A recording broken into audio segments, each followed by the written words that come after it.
بھارت کی film industry کے 3 نامور مسلمان اداکاروں نے اسرائیلی وزیر اعظم نیتن یاہو سے ملنے سے انکار کر دیا۔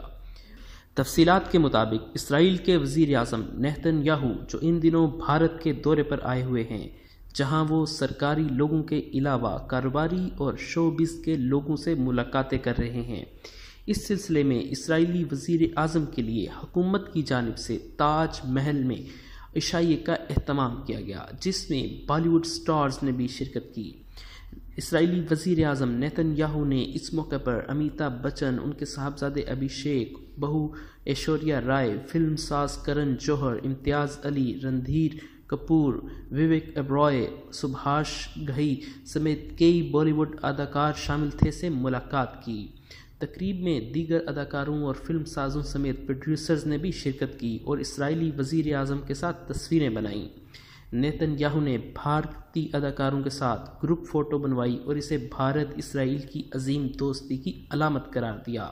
لیکن دوسری جانب بالی ووڈ سٹار عامر خان، سلمان خان اور شاہ رخ خان نے بھارت کے دورے پر آئے اسرائیلی وزیر اعظم کو نظر انداز کر دیا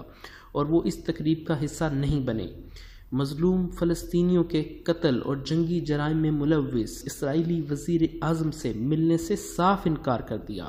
بالی ووڈ کے تینوں خانز کی جانب سے اسرائیلی وزیر اعظم سے ملاقات کے بائیکاٹ پر سوشل میڈیا پر لوگوں نے عامر خان، سلمان خان اور شاہ رخ خان کو اصلی ہیرو قرار دیا ہے۔ ویڈیو کے نیچے سبسکرائب کے بٹن پر کلک کریں، بیل کے آئیکن پر کلک کیجئے تاکہ ہر نئی ویڈیو کی نوٹیفیکیشن آپ کو مل جائے۔